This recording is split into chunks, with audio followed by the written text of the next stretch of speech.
Y dicho todo esto, tú te preguntarás, bueno, ¿y por qué? ¿Qué sentido tiene el que el Señor nos haya traído aquí? De eso vamos a hablar en esta mañana, ¿no? Eso es de lo que vamos a conversar. Bueno, hay veces que se piensa, bueno, yo creo que estoy en el Señor y el Señor va a solucionar todos mis problemas. Me va a dar todo lo que yo quiero. Se acabaron los problemas. I am happy. No. Yo creo que el Señor te va a ayudar, por supuesto que sí. Yo creo que el Señor te va a proveer, por supuesto que sí. Yo sé que el Señor te va a guardar, claro que sí, claro que sí.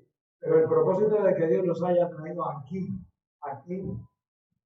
o a cualquier otro sitio donde nos hubiera puesto, no es otro que el de favorecer y hacer el bien a las personas que tenemos cerca. Fíjate lo que dice el apóstol Pablo en Gálatas capítulo 6, versos 9 y 10. Dice lo siguiente: así que no nos cansemos de hacer el bien. ¿Lo hemos entendido esto?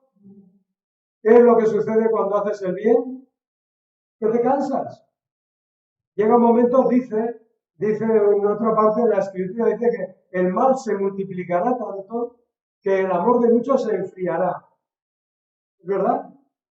Pero lo que nos dice el apóstol, dice, así que no nos cansemos de hacer el bien. A su debido tiempo cosecharemos numerosas bendiciones si no nos damos por vencidos. Por lo tanto, siempre que tengamos la oportunidad, o lo que es lo mismo, mientras tengamos tiempo, hagamos el bien. La palabra que usa el apóstol es ágatos, por así intercalada, ágatos, que es favorecer, hacer el bien, favorecer, ayudar, bendecir. Siempre que tengamos tiempo, hacer el bien a todos, en especial a los de la familia de la fe. Gálatas capítulo 6, versos 9 y 10. Por lo tanto, hay un riesgo, es que nos cansemos de hacer el bien. Y el apóstol nos llama a fortalecernos en el Señor para que eso no ocurra, ¿verdad? Mientras tengamos tiempo, mientras tengamos oportunidad, ¿de qué estábamos hablando? Si tienes tiempo, si tienes oportunidad, haz el bien y fundamentalmente a las personas, a la familia de la fe. Por lo tanto, el propósito de que Dios nos trajera aquí no es otro que el de favorecer y hacer el bien a todo el entorno donde el Señor nos ha puesto. El plan fundamental no es que yo tenga todo lo que deseo. El plan fundamental es que nosotros como iglesia favorezcamos a nuestro entorno. Y favorecer, pues es ayudar, es apoyar, es ser benévolo, pero termina también con un añadido, que es la palabra ecer. Favorecer, ecer. ¿Y qué significa? Que es todo un proceso. Es algo en lo que estás inmerso. ¿En tu vida en qué está inmersa? Tu vida está inmersa en favorecer a tu familia, a tu iglesia, a tu entorno, a tus compañeros. ¿De verdad? ¿Ese es tu propósito? Eso es lo que te demanda el Señor. Dice, yo te he llamado, yo te he liberado, yo te he redimido para que tú seas de bien para los que te rodean. Y a veces eso como que se nos pierde de vista, ¿que sí? Más bien pienso, oro y oro por mí, oro por mis necesidades, por las necesidades de mi familia, pero no solamente es orar por los que más cerca tengo, es bendecir y beneficiar a esta sociedad. Esta sociedad nos necesita. A veces yo pienso, entre tanto mensaje negativo como los que estamos escuchando en estos días, tanta noticia mala, nosotros tenemos una buena noticia que dar. Y no podemos privar al mundo de esa buena noticia, y es que Jesús vino a dar hasta la última gota de su sangre para que ellos puedan vivir en paz y reconciliados con Dios. Y que a su vez ellos también sean de beneficio o favorezcan a esta sociedad. ¿Os imagináis si la Iglesia realmente incidiera en la sociedad como debería hacer, lo que ocurriría? Esa sociedad cambiaría radicalmente. La Iglesia está callada en muchos aspectos. Parecemos mudos. Y dice el apóstol Pablo, en la medida que os sea posible, mientras tengáis tiempo, favorecer a todos, hacer el bien. Ahora entendemos para qué nos ha traído Dios aquí. Para hacer el bien, me gustaría hoy llevaros al surgimiento de la Iglesia, al día de Pentecostés, cuando desciende el Espíritu Santo, ¿verdad? Fíjate, en Hechos, capítulo 2, a partir del verso 32, ya ha venido ese viento recio, han venido esas lenguas, esas llamas en forma de lengua, ¿verdad? Ha ocurrido que todos los que allí se encontraban estaban escuchando a los apóstoles en su propio idioma, es decir, habían ocurrido verdaderas maravillas, había habido un impacto poderoso en aquella gente, pero no me quiero parar en eso. Quiero ver qué sucede con posterioridad a eso. Quiero ver qué ocurre. ¿Cuáles son las características de esa iglesia a partir de ese momento? ¿Qué caracteriza a esa iglesia? Porque a veces lo llamativo como que impacta más, ¿verdad? Nos quedamos por lo llamativo. Pero me gustaría ir un poquito más allá. Por eso quiero que te sitúes en el verso 32. Y fíjate bien lo que dice. Está predicando Pedro a miles de personas y les está diciendo, Dios levantó a Jesús de los muertos y de eso todos nosotros somos testigos. Ahora Él ha sido exaltado al lugar de más alto honor en el cielo, a la derecha de Dios. Y el Padre, según lo había prometido, le dio el Espíritu Santo para que lo derramara sobre nosotros, tal como ustedes lo ven y lo oyen hoy. Pues David nunca ascendió al cielo. Sin embargo, dijo, el Señor le dijo a mi Señor, siéntate en el lugar de honor a mi derecha hasta que humille a tus enemigos y los ponga por debajo de tus pies. Por lo tanto, que todos en Israel sepan, sin lugar a dudas, que a este Jesús, el siervo sufriente, a quien ustedes crucificaron, Dios lo ha hecho tanto Señor como Mesías. Las palabras de Pedro traspasaron el corazón de aquellas personas que lo oían, quienes le dijeron a él y a los demás apóstoles, hermanos, ¿qué debemos hacer? O como dice la versión Reina Valera, dice, oídas estas cosas y compungido el corazón, preguntaron a Pedro y a los otros apóstoles, hermanos, ¿qué debemos hacer? ¿Qué ha pasado? ¿Han escuchado la predicación del Evangelio? ¿Han entendido que Jesús murió por todos ellos? Y la respuesta es una pregunta. ¿Qué debemos hacer? Hemos entendido. Mira, nosotros en alguna ocasión hemos debido vernos como esas personas, ¿verdad? En algún momento, por medio del Espíritu Santo, hemos escuchado el mensaje del Evangelio, ha impactado en nuestro corazón, lo ha traspasado y hemos dicho, Jesús, yo te maté, tú moriste por mí, para que yo pueda reconciliarme con el Padre. Y si esto no ha pasado en tu vida, hoy puede ser ese día. Pero en algún momento tienes que haberle dicho a Dios, Señor, ¿qué debo hacer? ¿Qué debo hacer? Es verdad, tú moriste por mí. ¿Ahora qué debo hacer? ¿Te has hecho esa pregunta? Amén, levanta la mano. Amén, yo cuando escuché el Evangelio me impactó de tal manera que dije, Señor, ¿y ahora qué hago? Ya sé que has muerto por mí. A veces cuando nos aferramos a cosas materiales y queremos acumular cosas, digo, Señor, qué torpe soy. Con lo que has hecho por mí, qué egoísta soy. Y yo no estoy dispuesto a hacer por ti el más mínimo esfuerzo. Siempre estoy esperando a que tú me bendigas, a que tú me des, a que tú me proveas, a que tú me des más y más y más y más, y que me mantengas con salud y que me mantengas con bien. Pero, ¿por qué no le dices al Señor todos los días, Señor? Hoy, ¿qué debo hacer? Que el Señor te diga el bien, favorecer a los que tienes cerca. No esperes tanto para ti. Vive para los demás, no tanto para ti. Señor, ¿hoy qué debo hacer? Cuando la palabra del Señor, cuando el Evangelio traspasa nuestro corazón como traspasó a aquellas personas, cuando nuestro corazón es compungido por lo que el Señor ha hecho, nosotros de repente tenemos que preguntar, ¿qué puedo hacer? Y fíjate que hay dos deseos fundamentales que surgen en nuestra vida. El primer deseo es, deseamos realizar la voluntad del Padre y obedecerle. Deseo realizar la voluntad del Padre. O soy de esos que dicen, bueno, sé lo que Dios me está pidiendo, pero quizás empiece mañana o el mes que viene. Esto es como las dietas, ¿verdad? Que siempre está por empezar. O todas estas cosas que requieren un esfuerzo, una disciplina. Siempre las dejan. Siempre las estamos postergando, ¿verdad? Sí, yo sé lo que el Señor quiere, yo sé lo que el Señor me está mandando, yo sé que... Pero quizás ya empiece más adelante, ¿no? Mira, hay un mensaje de urgencia en el Evangelio. No sabes qué va a ser de ti mañana. Y en segundo lugar, deseamos experimentar en nuestra vida el poder de las promesas de Dios.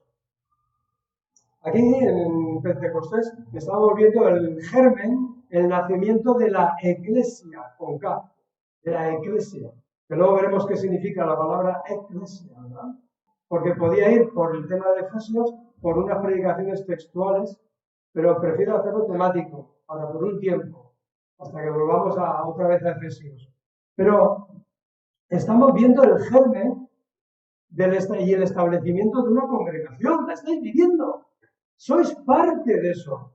No es que os lo estén contando, no es que alguien os lo diga, no es que lo estéis observando como espectadores. Sois protagonistas de este cambio, de este germen, de este nacimiento.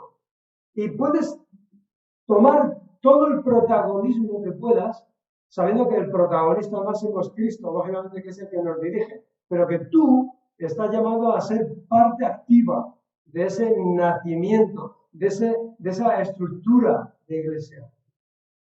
Es algo maravilloso. Y aquí en Pentecostés estamos viéndolo igualmente.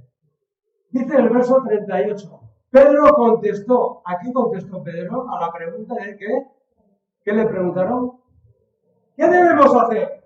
Y les dice Pedro contestó, cada uno de vosotros debe arrepentirse de sus pecados y volver a Dios, y ser bautizado en el nombre de Jesucristo para el perdón de sus pecados. Entonces recibiréis el regalo o el don del Espíritu Santo. Esta promesa es para vosotros, es para vuestros hijos y es para los que están lejos, es decir, para todos los que han sido llamados por el Señor nuestro Dios. Fíjate qué maravilla, ¿no? Dice, ¿qué debemos hacer? Dice Pedro, muy sencillo, arrepentirse, es decir, reconocer, Dios, tú tienes razón, yo me estaba equivocando y va por mal camino, perdóname. ¿Qué es arrepentirse? Arrepentirse es reconocer con dolor profundo. Cuando una persona se arrepiente de un pecado, no desea volver a cometerlo. Si se ha arrepentido, eso es como si me dices que te gusta mucho que te den patadas en la espinilla. Eso no es cierto. Cuando te has arrepentido de un pecado, no quieres volver a cometerlo porque has sentido verdadero dolor. Como si hicieran estas personas, su corazón fue traspasado. Yo no quiero que mi corazón siga siendo traspasado por la misma cosa una y otra vez. Y si eso no es así, es que no me arrepentí jamás. Porque no sentí ese dolor. No sentí que mi corazón estaba compungido.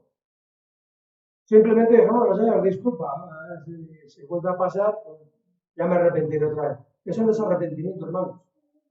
Cuando te has arrepentido de algo, has reconocido que Dios tenía razón, que te estabas equivocando y que por tu pecado Él tuvo que subir a aquel madero, no quieres volver a darle otra bofetada a Jesús. Y si no, es que no has entendido nada. Si continuamente estás día tras día cayendo en los mismos pecados, lógicamente es que algo no cuadra en tu vida. Quizás es que nunca te arrepentiste. Menos de esos pecados. ¿Me explico? No quiero ser muy duro, pero quiero ser muy claro. Porque si no, algún día el Señor me pedirá cuentas a mí. Mira, bueno, ¿tú qué predicaste, macho? ¿Tú qué predicaste, hijo mío? No tengo que decirte la verdad. El arrepentimiento es reconocer que Dios tiene razón, pero con dolor en el corazón. Por haberlo hecho. Y eso les dice Pedro. Dice, ¿qué debemos hacer? Arrepentiros. Darle la razón a Dios. Es más, dice, y convertiros. Es decir, dar media vuelta. No vuelvas a seguir en esa dirección. No sigas en esa dirección. Tienes que darte media vuelta, convertirte, dar media vuelta y no ir en esa dirección. El Señor, no quiero seguir caminando en dirección contraria a la tuya. No quiero alejarme de ti, quiero acercarme a ti. Y es más, y dice, y obedecer. ¿Cómo? Dice, en primer lugar, bautízate. Dile a todos los que te conocen, dile, oye, que me he convertido, que me he arrepentido y me he convertido. ¿Y cómo lo hago? Bautízate. Haz un acto público donde digas, estoy muerto con Cristo y he resucitado a una nueva vida. Dios tenía razón, yo me estaba equivocando, he cambiado de camino y quiero que lo sepáis. ¿Qué hago? Me bautizo. Un testimonio público. ¿Es sencillo esto de entender o es complicado? Yo creo que es sencillo, ¿no? Eso es lo que les dice Pedro. Dice, como consecuencia de que esto ha ocurrido en tu vida, dice, recibiréis el don del Espíritu Santo. ¿Pero quiénes? Los que ya están avanzados, los que hicieron el curso, los que acabaron el seminario, ¿quiénes? Todos. Dice, porque el don del Espíritu Santo no es optativo. Si tú quieres llevar una vida que agrade a Dios, la presencia, el poder del Espíritu Santo es indispensable para llevar un estilo de vida que le agrade a Dios. Sin su intervención, sin la intervención del Espíritu Santo en mi vida, yo no puedo agradarle, ¿no? Entonces, cuando tú estás orando, cuando estás hablando, el Espíritu Santo te está ungiendo, pero fíjate que esa unción traspasa tu vida. Y dice que esa unción es para ti, sí, y para tus hijos, y para quién más, y para los que están lejos. Es decir, tú cuando vas con la presencia del Espíritu Santo por la vida, cuando vas predicando a Cristo, estás exhalando el olor de Cristo. El olor, la fragancia de Cristo en la vida de una persona, una sonrisa, un abrazo, un Dios te bendiga, hermano. ¿Cuántas ganas tenía de verte? Dios mío, eso es tremendo, ¿eh? La unción del Espíritu Santo se prolonga por generaciones. Es para ti, es para tus hijos, es para los que están lejos, es para que tú la uses. No es optativo. Verso 40, seguimos adelante. Llamados para invitar a que otras personas también puedan disfrutar de eso que estás disfrutando tú, de ese regalo del Espíritu Santo. Es algo que tenemos que ofrecer a las personas. Entonces Pedro siguió predicando, verso 40. Siguió predicando por largo rato y le rogaba con insistencia a todos sus oyentes, sálvense de esta generación perversa. Los que creyeron lo que Pedro dijo fueron bautizados y sumados a la iglesia en ese mismo día como 3.000 en total. No me digáis cómo los bautizaron. Me imagino que se metían montones en el río, ¿no? ¿Hicieron algún cursillo para bautizarse? Yo creo que no les dio tiempo. Hermanos, de verdad el Señor nos sorprende. Cuando vivimos este tipo de vida, cuando escuchamos el Evangelio bien predicado y como es en esencia, chicos, los corazones se compungen.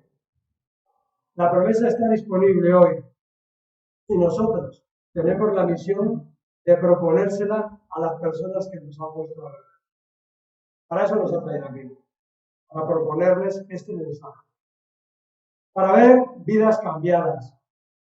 Y la respuesta al mensaje, pues lógicamente depende de la persona, depende del libre albedrío. Dios es omnipotente, lo puede todo. Hay dos cosas que no puede. Una, pecar, y otra, quitarte tu libertad y obligarte a hacer las cosas. Él te ha dado libre albedrío, te ha dado una voluntad para que tú decidas. Así es su amor. Así es su amor. Y pecar, no va a pecar. Si él dijo una cosa, él no miente. Entonces, la respuesta favorable al mensaje del Evangelio, ¿de quién depende? De las personas, no de mí ni de ti. Depende de ellos. Ellos tienen libre albedrío como lo tienes tú. Si es la respuesta favorable, bendito sea el Señor. Tendrás un hermano, tendrás una hermana más en la familia del Señor. Si la respuesta es rechazarlo, pues seguirá su camino. Dice en el verso 42, todos los creyentes, y aquí empiezan las claves en las que esta mañana te quería hacer meditar. Las claves, las características de esa iglesia genuina, esa iglesia verdadera, No era una iglesia de domingo, no era una iglesia de espectáculo, no era una iglesia de focos, de luces, y todo eso son añadidos que pueden estar mejor o peor, no digo, pero la iglesia no es eso. La iglesia se caracteriza por tres cosas que vamos a ver aquí descritas. Se han convertido 3.000 personas. Dice el Evangelio, dice el verso 42, todos los creyentes se dedicaban o eran fieles a las enseñanzas de los apóstoles, a la comunión fraternal, a participar juntos en las comidas, entre ellas la cena del Señor, y a la oración. ¿A qué se dedicaban? Este es el efecto de la redención, hermanos. El efecto de una iglesia es ese. Es decir, había una regeneración espiritual, habían nacido de nuevo, ahora tenían la presencia del Espíritu Santo. Tenían hambre por saber más y así aplicar y agradar al Señor. Cuando una persona se convierte, tiene una ansia de aprender más tremenda. No hace falta que estés todo el día insistiendo en que tiene que hacer esto. No, Él te busca para saber más. Mira, uno de los efectos cuando hubo un avivamiento entre los mineros ingleses, allá por 1800 y poco, resulta que hubo un avivamiento en Inglaterra con la predicación de gente como Spurgeon y así, y resulta que una de las primeras cosas que ocurrió fue que los mineros, que en su mayoría eran analfabetos, se dieron a aprender a escribir y a leer rápidamente porque querían leer las escrituras, querían saber más de ese Dios, querían conocer más de Él para agradarle más.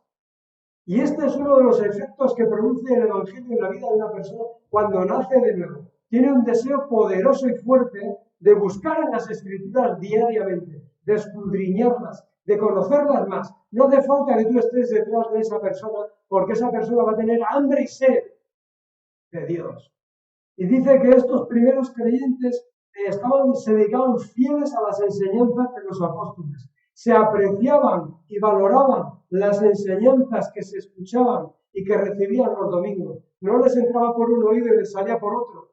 No, las atesoraban, las consideraban, buscaban al día siguiente, buscaban a la tarde, buscaban al día siguiente, a los 2 días, buscaban en la palabra más acerca de lo que habían escuchado en esa predicación. Querían profundizar en la palabra. Es un efecto lógico de una persona que nace de nuevo, de una persona que se convierte al Señor. Quiere saber más de Él. Quiere que le expliques más. Quiere conocer la palabra en profundidad. ¿Qué nos está diciendo el Señor como congregación? Porque cuando tú estás bien aferrada a la palabra, cuando tú estás escuchando domingo tras domingo las predicaciones hacia dónde nos lleva el Señor, pues tú no serás una persona que esté llevada por cualquier viento de doctrina. Y hermanos, hoy en día hay mucho viento de doctrina. Las redes están llenas de tonterías, de cosas que parecen verdad, de cosas que se parecen al Evangelio, pero que tienen muy poco de arrepentimiento, de conversión y de obediencia. Hermanos, si tú estás bien aferrado a la palabra de Dios y la conoces a fondo, no te vas a dejar llevar fácilmente, aunque te quieran engañar.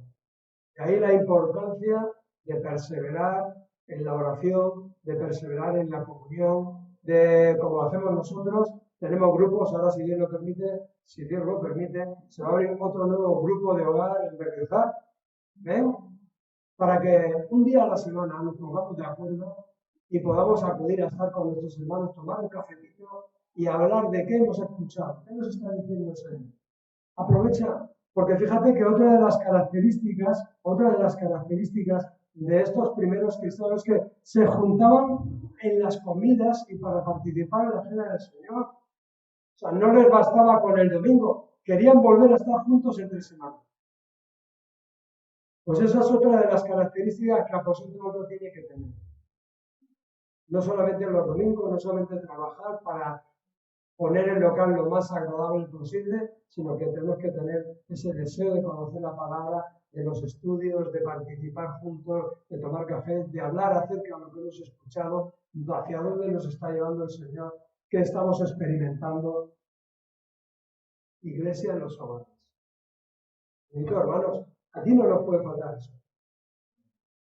Y dice además que pedían unánimes, se juntaban en las oraciones. En las oraciones, si había escuchado una vez una frase de si quieres avergonzar a un cristiano, pregúntale cuántas horas ora al día. Y es verdad, y a mí el primero, a mí el primero. Pero hermanos, nos juntamos una vez a la semana para orar. Si tienes trabajo, si tienes obligaciones, pues es normal que no vengas. Es normal, se entiende. Pero si tienes la oportunidad, ven a orar y ponte de acuerdo. Porque orar unánimes, ¿qué significa? Es ponerse de acuerdo con mis hermanos en pedir por algo. Si vamos a pedir por ese sábado, si vamos a pedir por esa actividad, hermana, hermano, ven, ponte de acuerdo con nosotros en pedir a Dios que nos guarde, que bendiga ese tiempo. Orar unánime significa ponerse de acuerdo en la petición. Cuando yo oro con mi esposa, cuando oro con mi hermano, cuando oro con mi amiga o con mi amigo, me estoy poniendo de acuerdo con ella en pedirle a Dios algo. Y cuando dos o tres se ponen de acuerdo en algo, verso 43, avanzamos, ya estamos ahí, ya llegando al final de este capítulo. Verso 43, un profundo temor reverente, un profundo respeto vino sobre todos ellos y los apóstoles realizaban muchas señales milagrosas y maravillosas. Todos los creyentes se reunían en un mismo lugar y compartían todo lo que tenían. Vendían sus propiedades y posesiones y compartían el dinero con quienes estaban en necesidad. Empezamos a ver esos cambios en las vidas. Oye, milagros, queremos ver milagros, queremos ver maravillas. ¿Te parece mayor milagro ver a una persona egoísta, avara, que no suelta un euro y al convertirse que sea una persona desprendida, que sea una persona dispuesta a ayudar a otros? ¿Te parece poco milagro? Ah, no, es que yo pensaba que los milagros eran como que se movía la iglesia y había una presencia que, bueno, puede ser, yo no lo sé, el Señor es todopoderoso. Pero para mí los milagros es ver que una persona que era avara, era egoísta, era tacaña, se convierte en una persona dadivosa, se convierte en una persona que dice, lo que tengo no es mío, me lo ha dado Dios y voy a ver si hay una necesidad y la voy a cubrir. Eso es un milagro. Eso es un milagro en la vida de una persona. Los milagros se producen en el corazón y a veces se manifiestan fuera. Dice que aquellos creyentes vendían incluso las propiedades para atender las necesidades de otros. Claro, la lectura simple, simplona, es la de decir, estos cogían, vendían las casas, se quedaban sin casa y allá quedaban el dinero al primero que llegaba. No, eso es una lectura simple, muy simple de estos versículos. Lo que está diciendo es que se habían convertido en personas dadivosas, dispuestas a hacer grandes cosas por ayudar en lo que fuera necesario. Pero no que vendieran sus casas y se quedaran sin casa. Eso es una lectura ingenua. Voy a dejarlo aquí, iba a decir otra palabra, pero no conviene. No se trata de eso, ¿verdad? Es decir, eran personas que administraban bien lo que Dios les había dado. Eran capaces de administrarlo para ellos y para los que estaban cerca. Pues es que Dios te ha dado para que administra bien. Pídele a Dios que te ayude a administrar bien. Para que cuando detectes una necesidad real, porque no todos son necesidades reales, no se trata de dar al primero que llega todo lo que tengo en la mano. No. Eso es otra lectura simple y ingenua de lo que aquí está diciendo. Lo que aquí está diciendo es que estaban dispuestos a hacer un esfuerzo por cubrir las necesidades de quienes tenían cerca. Pues aquí yo estoy viendo personas que han sido transformadas milagrosamente por el Señor, que son personas dadivosas, que son personas solidarias con las necesidades de otras personas. Lo veo en vosotros. Aposento tiene que estar lleno de personas así. Luego están los que utilizan este versículo para sacarle la lana a los creyentes, ¿verdad? Porque el mundo está lleno de lobos disfrazados de pastores. ¡Ay, perdón! Pastores, no, ovejas. Sí, pastores. Pastores que viven como auténticos marajás a cuenta de la gente buena como vosotros. Están deseosos de coger la lana. Aposento, familia, vivir para hacer el bien, administrar. Dice el verso 46, adoraban juntos en el templo cada día. Claro, porque 3.120 personas en una misma casa como que sería imposible, ¿no? Esta sería otra lectura ingenua, sencilla de este pasaje que no tiene ningún sentido. Dice que se juntaban todos, pero interpretar que se juntaban los 3.120 en una casa sería del género ridículo. Se juntaban siempre que podían en el templo, los que podían en el templo, y luego por las casas siempre que podían, ¿verdad? Dice, adoraban juntos en el templo cada día, se reunían en las casas para la cena del Señor y compartían sus comidas con gran gozo y generosidad, todo el tiempo alabando a Dios y disfrutando de la buena voluntad. Charis es la palabra, de toda la gente, de todo el pueblo. ¿De qué disfrutaban? Del favor de todo el pueblo. Fíjate que este tipo de vida que tenía la iglesia repercutía en la gente que tenían alrededor. Y eso hacía que la gente se sintiera atraída por este tipo de vida. Dice que tenían favor con todo el pueblo, buena voluntad. La palabra es charis en griego. Y cada día el Señor agregaba a esa comunidad cristiana, a esa iglesia, los que iban siendo salvos. Amén. Porque había gente que no aceptaba el mensaje y nunca pasaron a ser parte de la iglesia, aunque quizás compartían cosas con ellos, pero no quiere decir que fueran parte de la iglesia. ¿Vale? Eclesia, de la palabra ek, afuera, cleo, y llamar. ¿A qué te ha llamado el Señor? Afuera. Sed salvos de esta generación maligna. No actuéis como esta generación maligna. Tenéis que actuar como personas regeneradas, como personas salvadas por el Señor. Tenéis que actuar de forma diferente. Tenéis que ser personas que favorezcan su entorno. Tenéis que ser personas que vivan para hacer el bien. Tenéis que ser personas amables, agradables, personas que conocen al Señor. ¿Cómo actuaría el Señor? Donde tú te encuentres, ¿verdad? Por eso tú has sido llamado fuera. Has sido llamado a formar parte de la iglesia del Señor y a no actuar como actúa esta generación. Esta es la consecuencia. Este es el estilo de vida que el Señor demanda de nosotros. Personas dadivosas, personas amables, personas que benefician, personas que bendicen, personas que están fuera de un contexto verdaderamente diabólico. Pero, pastor, yo tengo que moverme todos los días en mi trabajo con personas que no conocen al Señor. Efectivamente. Tú tienes que actuar de forma diferente. Tienes que actuar como una persona llamada. El testimonio ante las personas se basa en lo que hace Dios en mí y en lo que yo hago para los demás. La palabra testimonio es la palabra documento, documentos. ¿Os suena? Documentar. Por eso cuando hablamos de testimonio, yo doy testimonio. ¿Qué estás haciendo? Estoy documentando que lo que Dios dice es verdad. Yo soy un documento escrito. Tú eres un documento escrito. No con tinta, sino por el Espíritu Santo. Que está escribiendo en tu vida. ¿Y cuando te ven tus compañeros, cuando te ven tus vecinos, cuando te ven tus familias? Tú eres un documento andante. Un documento que habla del Dios vivo, del Dios que cambia vidas, del Dios que transforma. Eres una persona con la que se puede contar. Eres una persona de consejo. Ha ocurrido, y a mí me ha ocurrido más de una vez, que personas por darles testimonio me han rechazado y se han alejado de mí. Pero cuando han estado en dificultades, no han ido a buscar al que les hacía reír, no han ido a buscar al que les divertía, no han ido a buscar al amiguete del café, han ido a buscarme a mí, a que habían rechazado.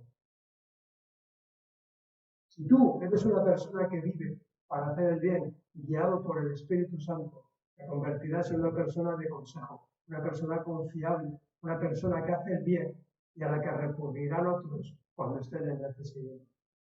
Ahora la pregunta es, ¿quieres ser ese tipo de persona? ¿Ya eres ese tipo de persona?